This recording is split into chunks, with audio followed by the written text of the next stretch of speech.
you can now talk about anything. You have got content that is about consciousness, health, nutrition, society and philosophy and politics and economy. And then of course you have your Web3 side of things. I think for a lot of people, that's really hard to navigate. I would not advise other people to do it. The fact that I am as eclectic as I am holds me back, and I would be bigger if I could just really niche down and focus on one thing. And so people really do need to understand the realities of an algorithm and what the algorithm cares about. And my team is constantly haranguing me for saying yes to guests that aren't in a narrow niche. And so if somebody is going to take a more diverse approach, the thing I will say is you must find some sort of organizing principle. The episodes that underperform for me are often ones I loved. I'm like, this is one of my favorite episodes of all time, but it's not in my narrow framework. And you really do have to figure out what is the thread that connects all of this.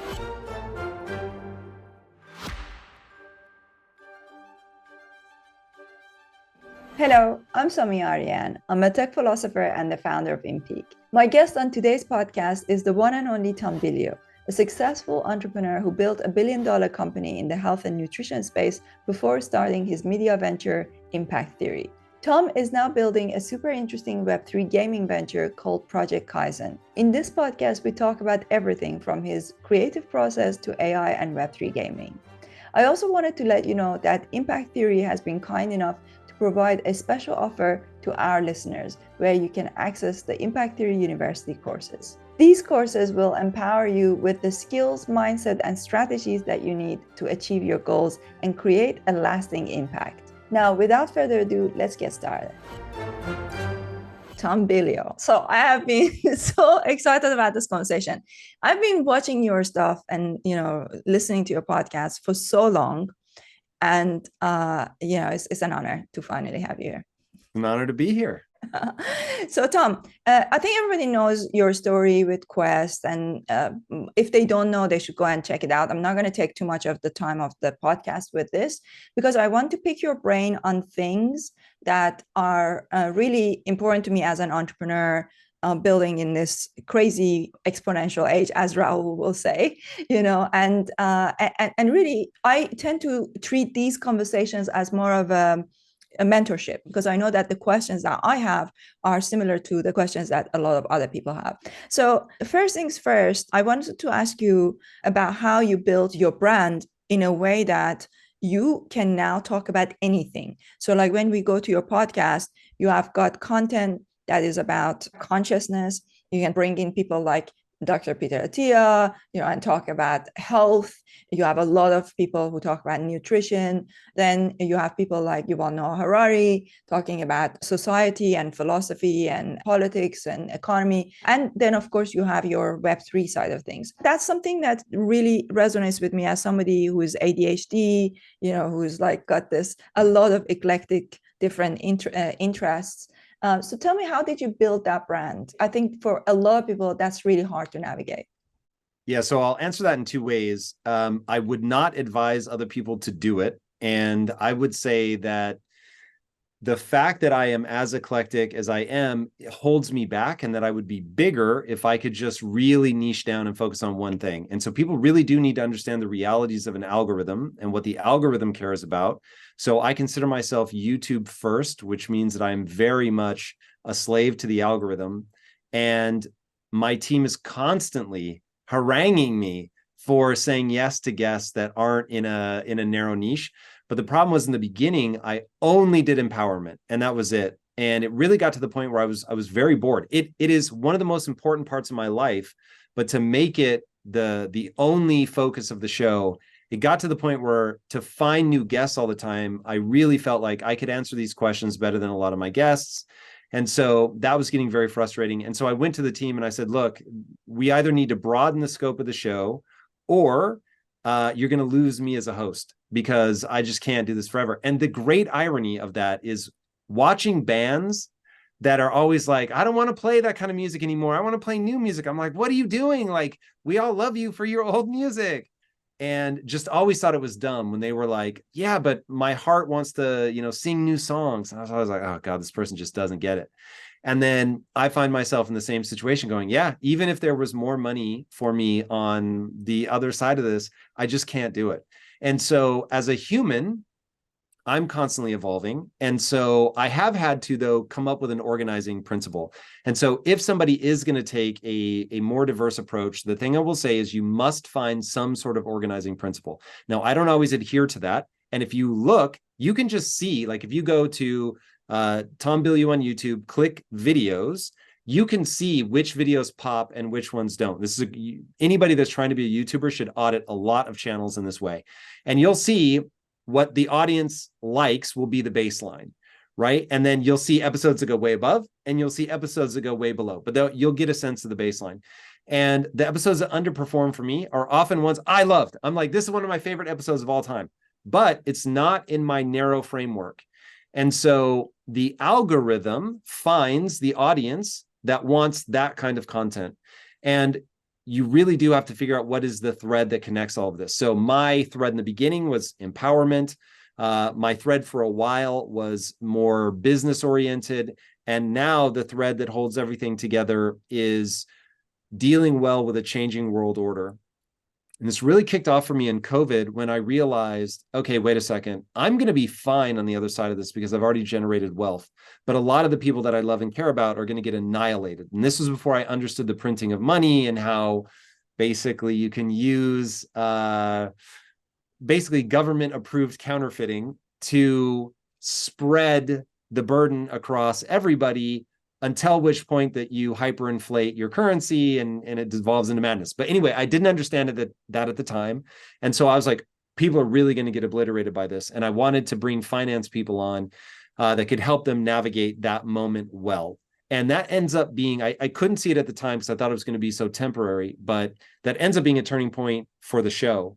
And what ends up happening is I realize, whoa, as I'm learning about finance, trying to help my audience, because I understood how to make money. I didn't know how to invest money. And so as I learned about finance and investing and just the nature of money, that opened up this entire rabbit hole for me. And the more I started going down it, because my mission in life is to help people at the personal level. So I'm not a guy that tries, like if I'm going to impact society, it's entirely by focusing on the individual. That's my personal bent. It's what I'm passionate about. So that became the thread that held everything together. How do I help people navigate a moment where I think the next 3 years are going to be the most disruptive years ever, barring war, and hopefully we avoid war. So even if we do, this is still going to be the most disruptive period, certainly in any of our lifetimes, and almost certainly the most disruptive period since the 1930s and 40s. So how do we navigate that well? What does that look like? You and I have talked off camera about AI, like that's certainly one of the buckets. And so you find what those buckets are. So it's finance, it's crypto, it's sort of the edges of politics as I touch into new world order stuff.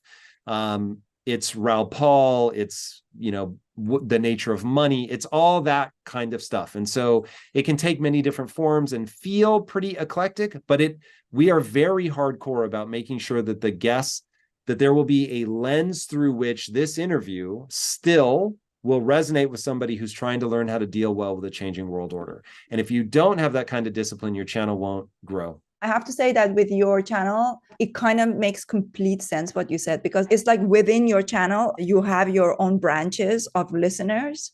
So let's talk a little bit about this idea of the way that you organize yourself around the algorithm.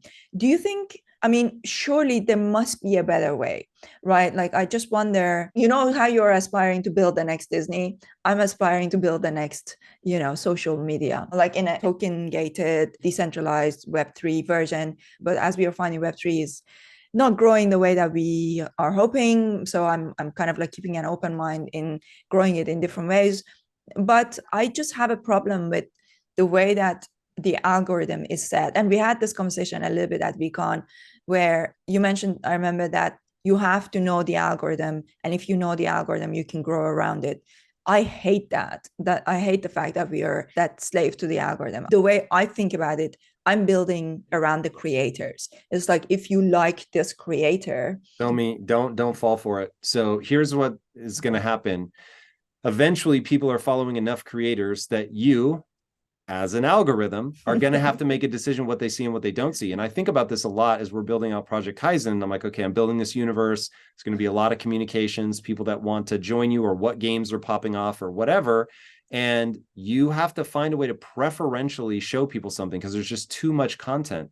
So once you try to prioritize, you're in the algorithm game. And now, guaranteed, without question, that people are going to come in and say, how do I thrive on this platform, right? So if you create social media, all of us that want to publish content on your thing are going to be like, how do I reach the most people?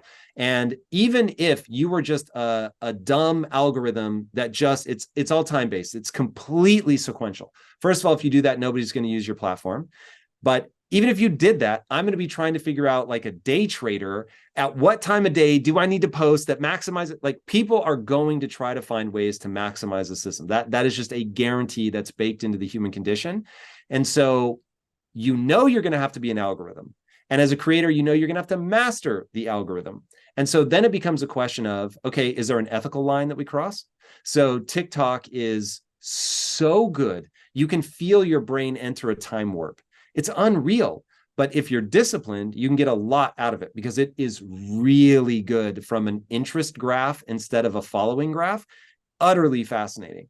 So we all do have to think about, okay, I have a responsibility. I can't just be like, well, I'm going to maximize the system no matter what that does to the people that use my system.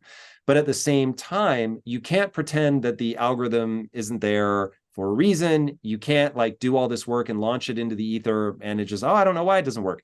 Like you have to understand the game, be ethical at all times, but understand the game. That is super interesting. I just wonder, so the way that I'm envisioning it is that you should be able to have options so you can switch between the types of algorithms. So, yeah, I think that's brilliant. That's what I'm going to do. Letting the user, but understand the content creator is going to want data. Like, Somi, you've got to give me data on what people are choosing so I know how to optimize for my community, right? And you may say, no, that's private. We're not going to give that information. But then a whole slew of channels will pop up where they're commenting, guys, I'm telling you, this is how people break down roughly 73% use this algorithm, right? And they'll do that. So people are going to maximize no matter what you do, but maybe that's a better way, right? Let me decide whether I want my For You page or I want sequential. By all means, it sounds like a very worthy thing to try. Whether it will work or not is a totally different question, because you as an entrepreneur are now fighting for slices of time.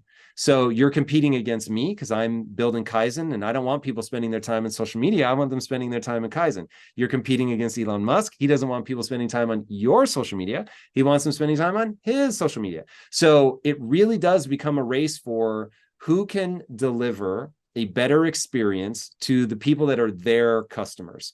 And you will then be in a battle of, okay, how can I both be ethical and deliver an experience that is so much more compelling as determined by key metrics that keep your business growing. This is such a complicated web. And I understand everybody comes in like, oh, I'm going to change the world. My thing is, I live and die by this. Don't try to change behavior, try to leverage it. And once you know what people do, now how do you bring, so I'll give an example. So I know people are going to exist in metaverses in the next 5 to 10 years. It just is. And if I walk people through what's going to happen with the technology, they will all go, yeah, that is 100% going to happen. Now they may be mad about it, but they're not going to disagree that it speaks to exactly how the dopamine reward system works. And they're all going to be like, yep, that's going to happen. And so now I'm like, okay, well, I know that's going to happen. How do I build something in that world that people are going to use, but I feel good about? So the phrase that we have come up with is, if you're winning in Project Kyzen, you should be winning in your real life. Now, if we can actually deliver against that, then now we've got something. I can feel good about how much time people spend in the system. I can feel good about pushing and promoting and trying to get more people in there, spending more time, more money, all of it. But really can stand there and go, it's making their life better. So that's always to young entrepreneurs, don't try to change behavior. That's what activists do. Try to leverage it. So they're going to do that thing. So this is what we did at Quest. Instead of trying to tell you don't eat junk food, I want to make junk food good for you. And to me, that's the play. Yeah. I agree with you. And that's why the way that I'm building this is not to necessarily compete with other platforms, but be a complementary to them. That's why we are building tools really that isn't available on other places, and it's more of a complementary. And then there's the interoperability, and that's what I like about Web3 and composability of blockchain technology. Let's talk about Project Kyzen. So for people who may not know, explain what it is exactly, where you're going with it, how far you are in it. And when you say that you want to build the next Disney, is that what you're talking about? Is that like, are you going to build the next Disney in Web3? What does that look like? Okay, so a lot of nested ideas that I think are worth teasing out one at a time. So, okay, what do I mean when I say we're building the next Disney? So Disney told one kind of story over and over and over from 1,000 different angles, and in doing so actually gave birth to a cultural movement that we would now call Americana. Now, for people that grew up with sort of the modern era of Disney, this won't make as much sense, but for people in my generation, it was very clear. If I said I was going to go see a Sony movie, a Warner Brothers movie, a Paramount movie, you didn't know anything about it. But if I said I was going to go see a Disney movie, until about 15, 20 years ago, that really meant something. You knew something about the movie already just by hearing that it was Disney. And so my thing was, okay, using that strategy, if they were able to create the most magical place on earth, could I use the same strategy to create the most empowering place on earth? So the idea, that core concept will be the same, but how it manifests in the real world, the odds of me building a physical Disneyland are virtually zero. It's going to be virtual, right? That's my trajectory. But I want to create studio that generates IP and tells stories that deal with one theme. For us, that theme is all of us start weak and we have the opportunity to grow strong. And I'll call it empowerment. And so we're going to tell stories of empowerment over and over and over and over and over and over from 1,000 different angles, both from, some of them will be comic books, some will be video games, some will be movies, TV shows, the whole gamut. And then other times it will just be different elements of that theme playing out within the story. So the theme behind Merry Mods is very different than the theme behind Project Kyzen, right? Same core theme, but the way that we're exploring it on its face will sound different and it will feel different as a story. But main characters will go from weak to strong. And that's always going to be our jam. Okay, so what are we doing with Project Kyzen? So the easiest way to understand what Project Kyzen is, we are building what I think is the most self-evident direction that we're all headed in, which is Ready Player One, the book. And Ready Player One, the movie, is very different. I could do a whole treatise on why I always go out of my way to say the book. But suffice it to say, in the book, the experiences inside of the Oasis are far more intimate. And I think that's really what it's going to be. You're going to get players that create their own small, intimate experiences. We will all fractionate out into, a gazillion of these smaller experiences made by our, it really will end up being like this. An experience that your mom made, right? And you get to go experience, like, what was her childhood like? Your best friend creates a game that's, an inside joke between 10 friends, and you guys are going to go play that game. So it's going to feel far more like that. But when you embed it in a story world, I think it gets far more interesting. And so Ready Player One, the book itself, is the story. And then it projects a future that I think is going to be real. But Ready Player One, the sort of news article, would not be nearly as compelling as Ready Player One, the story that happens to be about the technology. And so that's what we're trying to do. We're creating a container of technology that we want to give to our players so that they can go and build their own experiences, right? Roblox, everybody's familiar with the model, but we want to embed that inside of a larger story world. We think we have the sort of ultimate, I don't think there's ever going to be a better story structure where players can create within this world, but literally create whatever they want while still being consistent with the story, than what we've created. That just, I think it really is the ultimate model for that. Now, whether people will care or not is a totally different question. But I think that we've really set this up well.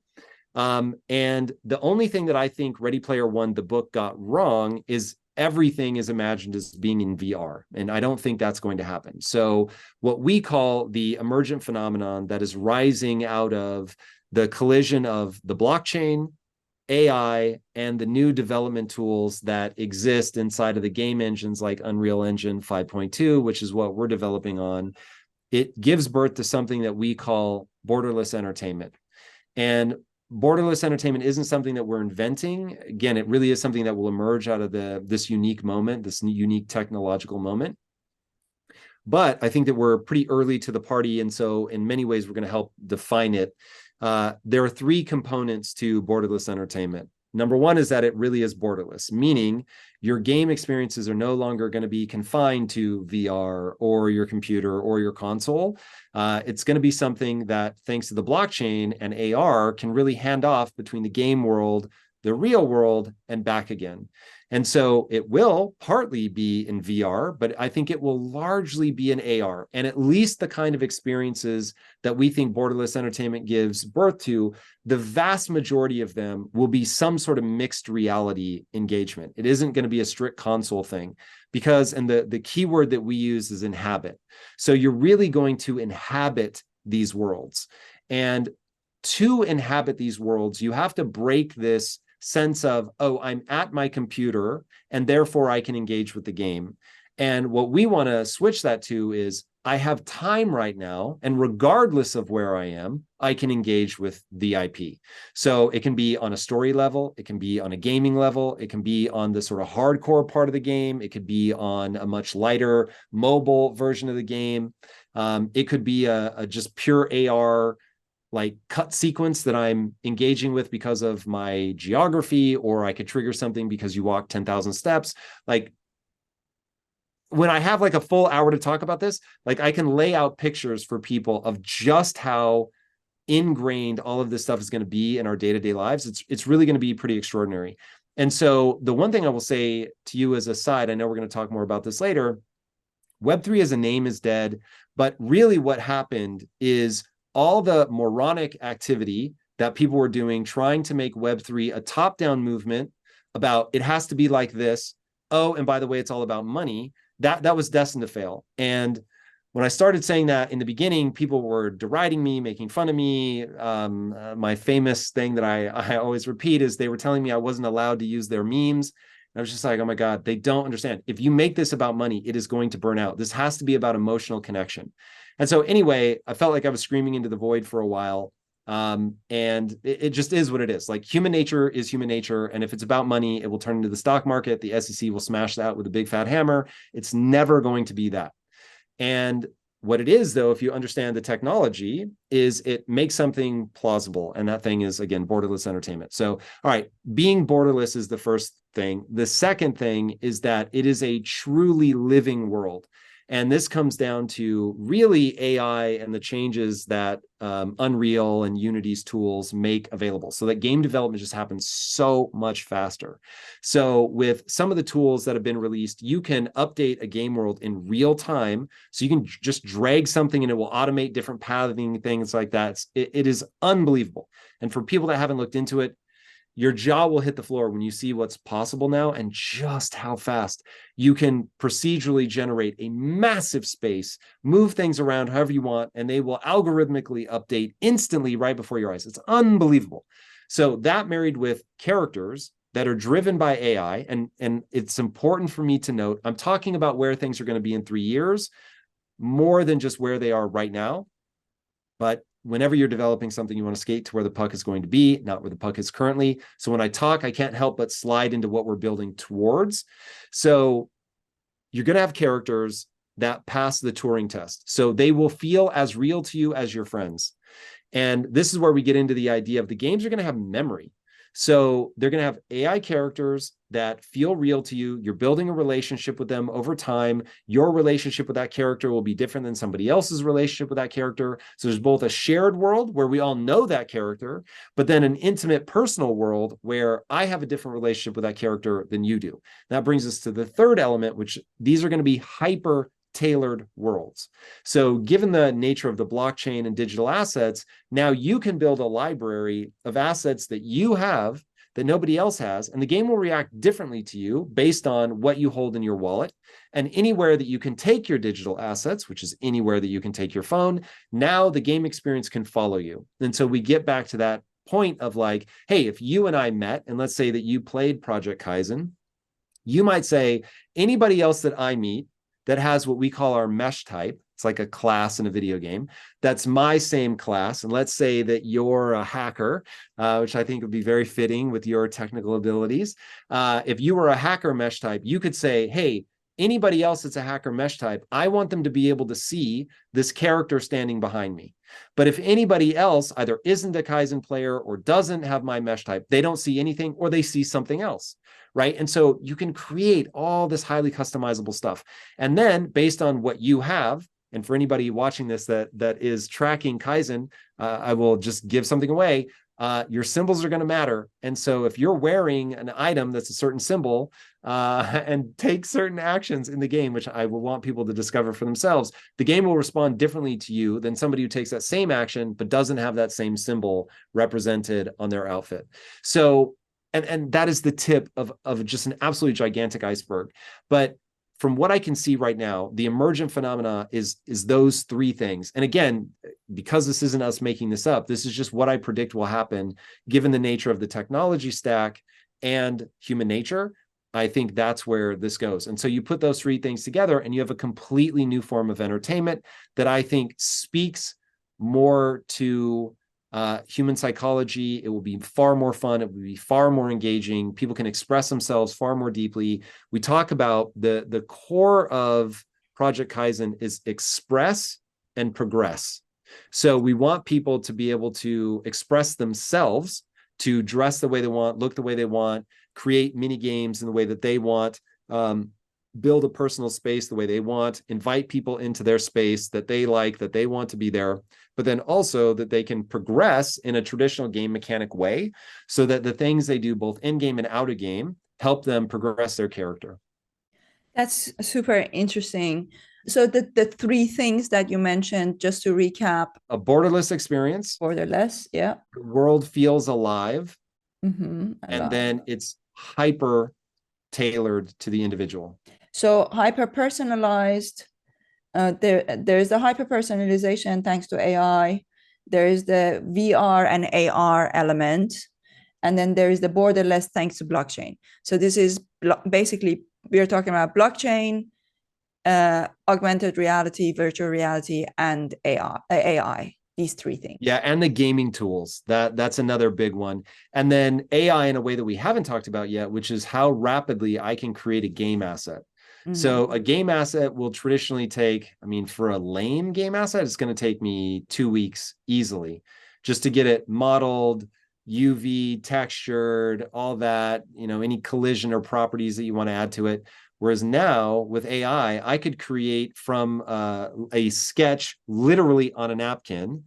I could create a 3D model in minutes. Yeah. You upload the image, you tell AI, this is what it is. You can, do some prompting. It will create the 3D model. You then export the 3D model into Blender. You can make whatever changes you want and import it into the game, and literally 10 minutes later, you have a new game asset. It is absolutely bonkers how fast you can do this stuff. And that's what you can do today. So it won't be long. And people are already playing with text to world. So you can just describe a world and it will generate a 3D world that you can actually walk around in. It's insane. Now, there are still things you have to do to it, and it's a little bit awkward, and it looks kind of warped, but it won't be long before they start working those kinks out. I think in the next 3 to 5 years, you can literally, anybody can build a game. Facts. I mean, absolutely. Yeah. So what you're describing is Project Kyzen basically like a metaverse, like you're building your own. I hate that word, but yes, that certainly gets you close. It's just a spatial experience. It'll be a spatial experience, but more importantly, it will be it's not going to become the thing that people mean when they say metaverse until there are standards, so that my character will render in your world as rapidly as it will render in mine.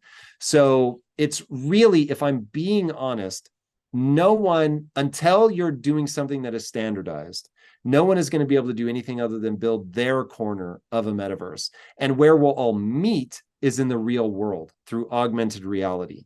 And so that's where this starts to get interesting, because then it's just, as long as you render in whatever device they're wearing, all of it's going to display and you're going to be able to see it. But the thought of combat being cross game, is not real at all. But that's where these intimate experiences become important, because that can be truly interoperable with different assets and things like that. We need some standards for you to render correctly.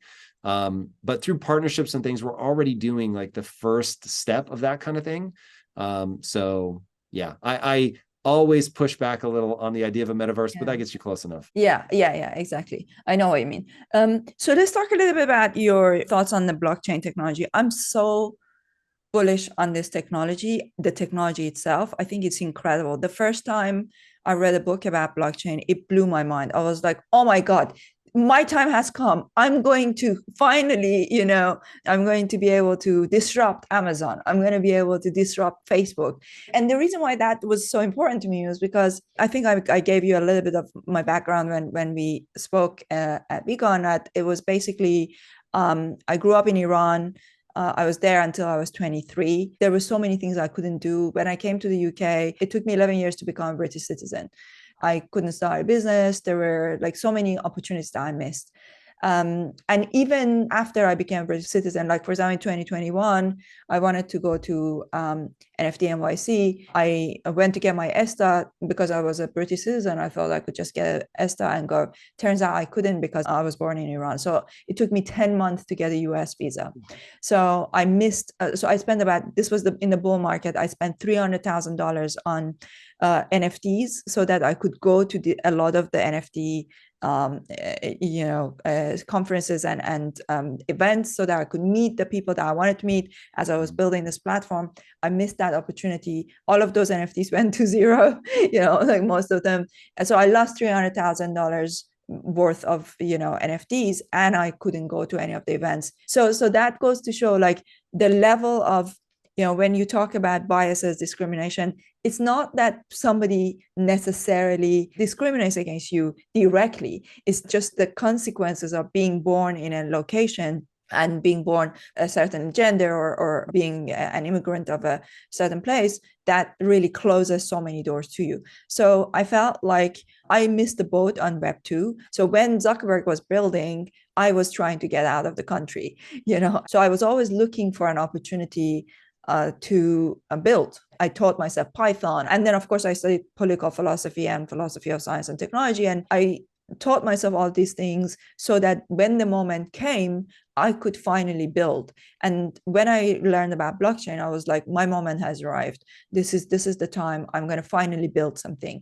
And I was so bullish about Web3 and blockchain. But when I went deeper into it, the human behavior, the seeing the Moloch, that idea of the game theory, and the fact that we can now create money with blockchain technology. Now anybody can create money. Essentially you can create these tokens and you're creating value. So that is leading to and it's bringing out a side of human psyche and human behavior that is destroying, in my opinion, the potential of this technology in a very negative way. So I'd like to get your thoughts on what I just described here, and what's your thoughts on this technology? Are you still bullish on it? Yeah, the funny thing is, so people let themselves get caught up in hype cycles and they don't look at the fundamentals. Always think from first principles. So what made me get into digital assets was recognizing the nature of the blockchain itself. Once I understood that the nature of the blockchain itself was to bring the laws of physics into the digital world, I was like, oh my God, all of a sudden now digital items have the same kind of value that physical items have. And it's this idea of irreversible transactions. So we don't think about what makes the real world work because it just works and we take it for granted. But the reality is if you step off of the roof, that's an irreversible transaction. You are going down. The laws of gravity just dictate you're going down until you hit something. And when in the digital world, you can just copy ones and zeros, you can move them wherever you want. So suddenly everything is eternal, everything is infinitely replicatable, and for better or worse, that means that it doesn't have any value to us. And I don't just mean financial value. I mean, it just doesn't have value. Like all the markers that we use as a species to track value requires few things about it. It has to be somewhat scarce. It has to be fragile isn't quite the right word, but that gets close. And we have to know who has it. We have to know what it does. We have to know where it is. And if it is all things everywhere all at once, then, think like oxygen. You don't think about oxygen, care about oxygen until you can't get it. So it becomes very valuable because it is scarce, but it wasn't the second before that, right? You totally took it for granted, never think about it, whatever. And so that's what happened with the digital world. So once the blockchain came along and added the physical properties, obviously not one for one, but it brought the same idea of irreversible transactions. So now if I burn something, like if I burn my sweater in real life, it's really burned forever. If I burn a, NFT with the blockchain, then it's really burned forever. It's gone. Like there's no getting it back. And so that idea really, all of a sudden, people pay attention and it matters. And so once you can make the digital world matter, now a whole slew of things open up before you. So I saw that and was like, oh my God, I know where this goes from an entertainment perspective, because that's the part that I care about. I see where this is going to go from an entertainment perspective. I'm all in. And so since nothing in my thesis about the technology and what it can do has changed, my feelings about it haven't changed.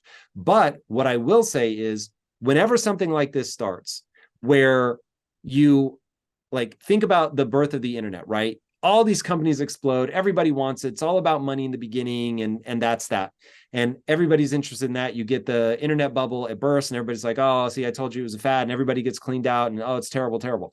And then, of course, over time, it turns into the most revolutionary technology since the atom bomb. So it's like, internet's pretty real. But in 2000, it was looking like a scam, right? So I think that's exactly where we are with this. People were looking at, it could I could secure the bag, right?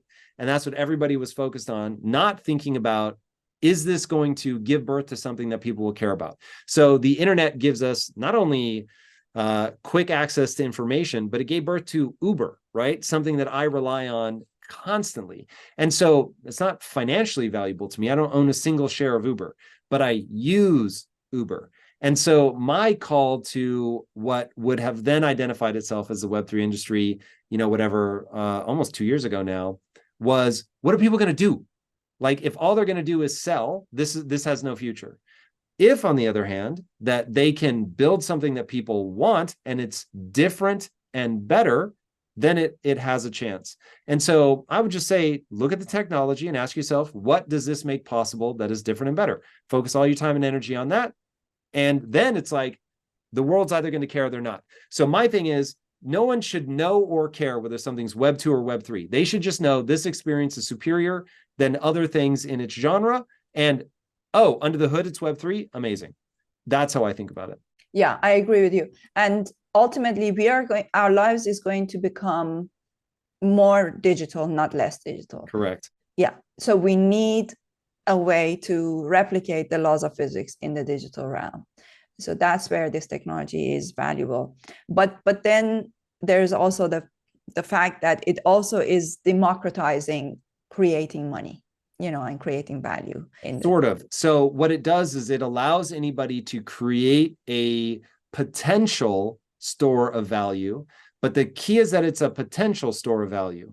So what people have to understand is again, going back to that nature of value. So there are things that are intrinsically valuable, like the thing itself is valuable to me, maybe because it's edible and I can sustain my life, or maybe because it has emotional resonance and it's a toy that I had as a kid, or it was my child's toy and they've moved on, and now the only thing that I have in my house to remind me of, my now 20 something is this toy that they had. And so it is truly irreplaceable.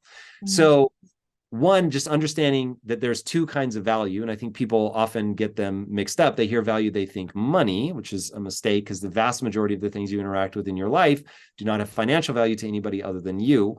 So that's one. And then two is understanding, why did gold become a store of value? And why is fiat currency not a store of value, right? So you get into this whole rabbit hole of money. So the reason that gold is a store of value is we very quickly realize a world where we can all specialize is far more efficient. So I don't want to have to make all my clothes. I don't want to have to make all my food, right? I'm going to serve some role in society so that other people don't have to do this thing. I will do that thing, but you guys do the other things. So we need a medium of exchange. And so then you get something like gold, where it's like, okay, this gold, I mean, I don't want to go too deep down the rabbit hole. This gold is proof of work, proof that I mined it, but then also proof that it's rare, so you can't inflate it away. Now, how does gold come into existence? A star has to explode. Like, once people understand, gold is an exploded star. It's however many millions or billions of years ago, a star exploded. It rained gold onto this planet, got lodged in the crust, right? That's what gold is. Okay, so we have this thing that every society has realized, seashells, you can find too many of them, glass, you can actually make. So it's like this thing, it's hard to replicate an exploding star. So we have this thing that's scarce. It also, you can melt it, reconstitute it. It's very resilient. It doesn't rot. So cool. It's going to move across time well, but it doesn't move across space well. So it's heavy. So we end up coming up with things like paper money that's originally backed by gold. So I want everybody to understand, one, while gold does have some intrinsic properties, its scarcity is what we care about. And then we go, hey, this thing, we're all going to agree is worth 9 oranges or whatever. And so now we have this, medium of exchange where it can buy pants, shoes, water, whatever that we want. But then we create these abstractions, which are easier to carry across time, but they're just abstractions. So paper money already has a problem because it can rot or, whatever can happen to paper currency. But fiat currency, which is even worse because fiat currency is not backed by anything other than the decree of the government. So fiat literally means by decree. So the government says this has value. Now, both gold and paper money only have value if we all agree it has value. And so this brings us back to what you were saying about the blockchain. The blockchain allows me to effectively explode a star and say, there are only so many of this thing. It's knowable. It's on chain. You can look at it. You can see, you can know that the one you have is real. Okay, but if we all say, yeah, but that's not worth anything, then it really isn't worth anything instantly overnight. So it's only potential value. And that value, as anybody that holds Bitcoin will tell you, can go up or down. Now, gold, I'm sure there was a period in history where it was volatile and it went up and down, but over time it really gets stable. And so you don't invest in gold because you want to make a lot of money because it's way too stable for that. You invest in gold because you want to hedge against inflation is one of the reasons you might want to keep it. You also might want to keep it for anti-seizure, et cetera, et cetera. But anyway, so you understand the different properties of these different stores of value. Some are going to be better at taking it across time, some aren't. Some are going to be better at taking it across space, some aren't. So I just want people to understand, I do not advise, first of all, I'm not a financial advisor. Let me be very clear about that. But I would really, really be careful about trying to capitalize on the volatility of an unknown coin. Mm-hmm. Because you can make money in volatility, but you can also lose a lot. So you have to be very careful. Yeah. Definitely. Let's bring the conversation to an end with you telling people what's on your mind right now. What's the most important thing? Like most of my audience tend to be at the moment in Web3. We also have an audience of people who are interested in Web3 or in technology in general. We talked about Project Kyzen. What's the action that you would like them to take? Is it follow you on Twitter? The most important thing as it relates to Web3 is learn the technology and then build something. Even if you don't build it to sell it, like you will have a grasp of that technology that's far ahead of everybody else. Learn about AI, please. AI is literally going to eat everybody's lunch that doesn't learn how to use it. So that is going to be really important. If you want to follow me at Tom Bilyeu across every social around. But before we go, I do want to touch on the thing that you alluded to earlier, which is what I really hope people take away from your story is not that it's harder to be a woman. Maybe it is. It's not that it's harder to be born in Iran. Maybe it is. What I hope people take away from that is despite everything that was stacked against you, you still persisted. And because you persisted, you've been able to accomplish incredible things. So that, to me, I just want everybody to focus on that idea. It's what I call the only belief that matters. That if you put time and attention into getting better at something, you will actually get better at that thing. And we all have things that are stacked against us, but you can get so good that nobody can stop you.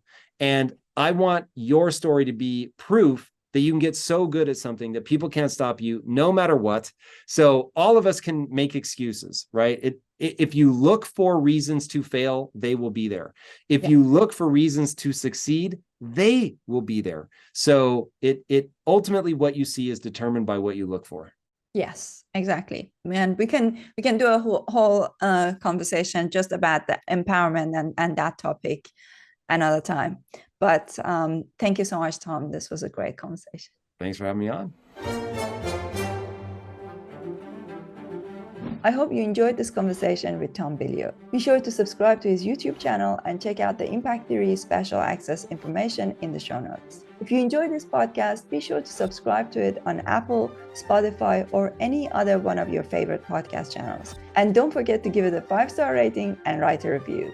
The full interviews are also available on my YouTube channel, The Somi Arian Show.